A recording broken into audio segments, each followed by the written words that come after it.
Thank you all for being here this morning. We're here today to discuss the broad bipartisan support for Israel that is being actively undermined now by President Biden and Senate Leader Schumer. But first, I want to address the breaking news from this morning. About an hour ago, we learned that President Biden has invoked executive privilege to prevent the American people from hearing the audio recordings of his testimony with Special Counsel Robert Hur. The American people will not be able to hear why prosecutors felt the President of the United States was, in Special Counsel Robert Hur's words, a, quote, elderly man with a poor memory and thus shouldn't be charged. Just think about that for a moment. President Biden is apparently afraid for the citizens of this country and everyone to hear those tapes. They obviously confirm what the special counsel has found and would likely cause, I suppose, in his estimation, such alarm with the American people that the president is using all of his power to suppress their release. And rather than defend our closest ally at war, President Biden is using his authority to defend himself politically. Now, on the issue of today, just as President Biden defies the will of Congress with his use of executive privilege, he is brazenly doing so by withholding congressionally mandated aid. Just last month, Senator Chuck Schumer declared from the Senate floor, this is his quote, "The House must rush to Israel's aid as quickly as humanly possible."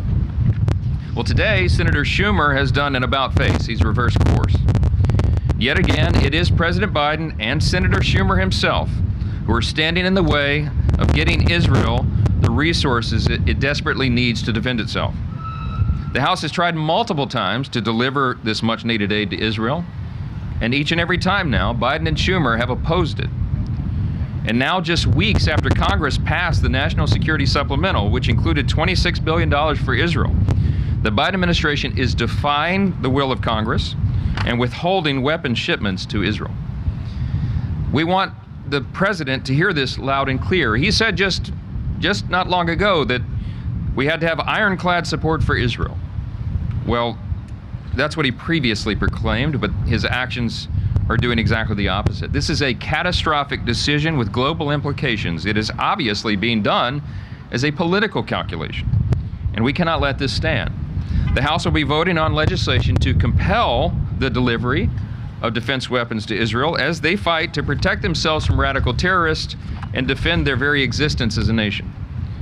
But Joe Biden is threatening to veto that legislation, and Chuck Schumer is suggesting now that he refuses to bring it to the Senate floor.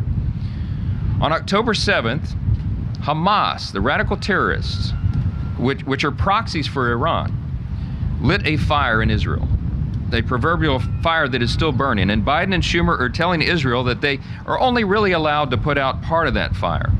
That is just simply not going to work. Israel needs to finish the job, and America needs to help Israel extinguish the flame of terror that is wrought by Hamas. It wasn't that long ago when President Biden called for the elimination of Hamas, but he's not doing that anymore. And now it's clear that Biden and Schumer have turned their back on Israel. They are carrying water for Iran and its proxies. This is not complicated. It's actually very simple. This is a moment where we need, not just the American people, but the entire world need moral clarity. You are either with Israel or you are not. And if Schumer refuses to bring this up for a vote, he'll be telling the world that his party, the Democrats, are no longer willing to stand with our great ally. I don't think that is a palatable position to the American people. With that, I'll yield next to our Republican Majority Leader, Steve Scalise. Thank you, Mr. Speaker. Later today, the House is going to be making a very historic and important vote, and that's whether or not we continue to stand with Israel. Whether we're going to ensure that the Biden administration follows through on their promise to deliver the weapons that in many cases Israel already paid for. Just think about that. Many of the weapons that President Biden is holding back right now are weapons that Israel paid for months ago. In some cases, things that they paid for before Hamas actually invaded Israel. And right now, while they're at war, And whether President Biden completely understands the severity of this war or not, the people in Israel surely do. The duly elected leadership in Israel understand that they're in a war that they have to win. They have to eviscerate Hamas, which is a terrorist organization, which is funded and supported by Iran. Now, while President Biden is impeding the ability for Israel to defend themselves, Iran's not holding back. You saw them fire over 300 drones and missiles into Israel. Hamas is not slowing down. Hamas, by the way, still has over 130 hostages, including American citizens. Where is President Biden caring about the lives of those American citizens that are being held hostage right now in tunnels under Gaza? And he's supporting, President Biden is supporting Hamas's position against Israel? This is disgusting. And Chuck Schumer is going to hold this bill up.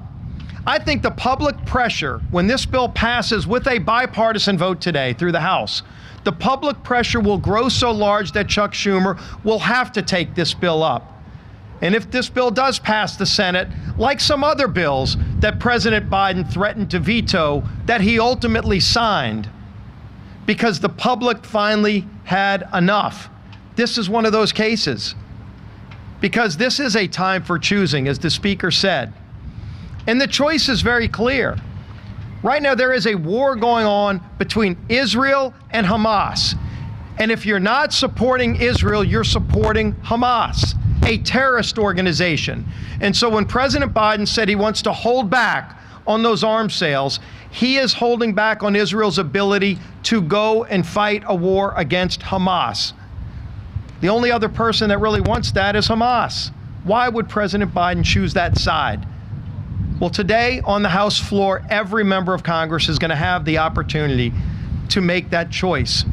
This House majority leadership on the Republican side has been crystal clear from the beginning. We support Israel in their right to self-defense. They are under attack from a terrorist organization, and they will defend themselves. They have a right to defend themselves, and they're going to have our support in that right to self-defense. We will have Israel's back, and we're going to see who else does when the vote happens later today. And then we send that bill over to Chuck Schumer, and he's going to have to make a decision. He can give a bunch of hot air and rhetoric today, but when that bill comes over to the Senate, there's going to be a lot of other people, I think, that are going to have a say in whether or not he sits on that bill and sides with Hamas or else supports Israel. With that, I want to bring up our whip, Mr. Tom Emmer. 1 month ago, on April 13th, Senator Schumer tweeted, quote, "We stand with Israel and its people, and the United States will do everything we can to support Israel's defense against Iran," close quote. The following day, he said, quote, "The U.S. commitment to Israel's security is ironclad," close quote. Flash forward to yesterday, when Senator Schumer said he will block our bill requiring President Biden to send military aid to Israel. Where is your support now, Senator? Was it always just lip service, or do I need to buy you a new dictionary? Because last I checked, purposely withholding resources from one of our most precious allies when they're fighting for their very existence is not an ironclad commitment to their defense. It's aiding and abetting barbaric terrorists whose sole mission is to wipe Israel off the face of the planet. Moral of the story, when Joe Biden and the Democrats tell you that they support Israel, do not believe them. Actions speak much louder than words, and their actions have shown that they would rather stand in solidarity with terrorists than support our strongest ally in the Middle East. Meanwhile, the world is watching. Iran and its proxies are taking note, but the American people and our allies can rest assured that House Republicans will not let up on our mission to ensure Israel has the resources it needs to end Hamas once and for all. And with that, I'll turn it over to our conference chair, Elise Stefanik. Thank you, Whip Emmer. Just a brief comment on the breaking news this morning. We continue to see unprecedented and illegal lawfare against President Trump, whether it's the sham Alvin Bragg trial in New York City or the weaponized DOJ. Joe Biden disregarded over 250 years of constitutional executive privilege when he orchestrated an unprecedented raid on President Trump's home to obtain presidential records that President Trump was allowed to have under the Presidential Records Act. Now, Joe Biden is hiding behind executive privilege to prevent the American public from hearing how he knowingly mishandled classified intelligence for personal financial gain.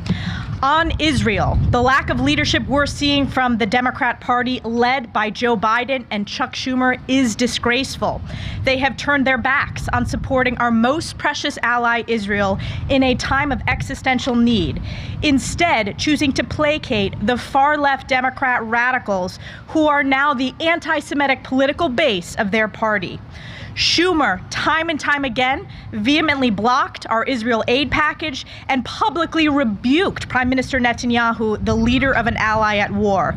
Meanwhile, Joe Biden has done everything in his power to give Iran and its terrorist proxies the green light to escalate attacks, withholding critical aid, pressuring Israel to surrender, and continuing Biden's failed foreign policy of appeasement.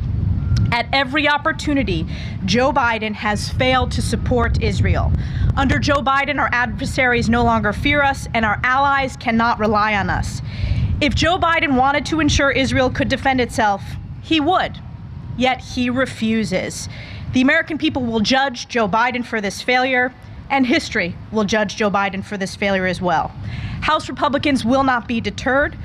We will put this legislation on the floor this week. We will put President Trump back in the White House, grow our majority, take the Senate, and together Republicans will always stand with Israel and its right to exist. And I'm proud to turn it back over to the Speaker of the House, Mike Johnson. We'll take a few questions if you have any. Yes, ma'am. I'm wondering, have you had any conversations with Leader McConnell regarding this bill? And if Senator Schumer refuses to bring it up, how can we further advance this act? Clearly, Senate Republicans are in favor of this, and as we noted at the outset here, we do have broad bipartisan support, I believe, in the House. We'll affirm that again here shortly. But this should not be a partisan issue. It is shameful that it has become that. We have to stand with our closest ally, Israel. They are the only stable democracy in the Middle East. They are one of our closest friends, if not the most important ally that we have, for strategic reasons and for all the other reasons that all of us stand with Israel. That has always been our position. And this that you see happening right now is a brazen political decision by the President of the United States and by Leader Schumer, because they are clearly making this decision to appeal to a small subset, an element in their party that they're trying to appease. As Chair Stefanik said, you know, they've been appeasing Iran and they've been criticizing Israel. And now they're trying to appease a radical band of pro-Hamas supporters in their party. That's clearly what's happening here, and it is affecting the stability of the entire region, and it is a great concern to the entire world. And so that's why we're calling this out. We want everybody to see it for exactly what it is. There's nowhere to hide from this. As we noted, the President himself and Leader Schumer both, within just the last several weeks, were saying that we should stand with Israel. They were using the right language, and now they are doing it in a complete about-face. Why? Because they have new polling that suggests that they should. That is the only possible explanation for this, and it's unconscionable to us. Yes, ma'am.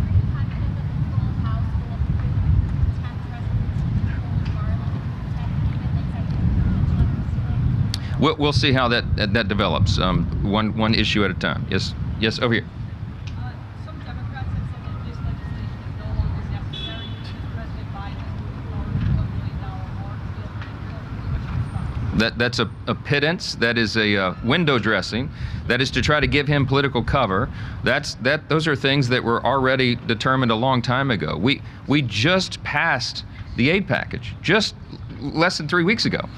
And now they're defying the will of Congress. This was an overwhelming vote here on this floor, as you saw, the support for Israel. We separated each of those votes so that we could see exactly where everyone was, and that was a very clear message to the White House, to the Senate, and to the American people. And now the President of the United States is standing in the way of the will of the people. That was done here through their duly elected representatives.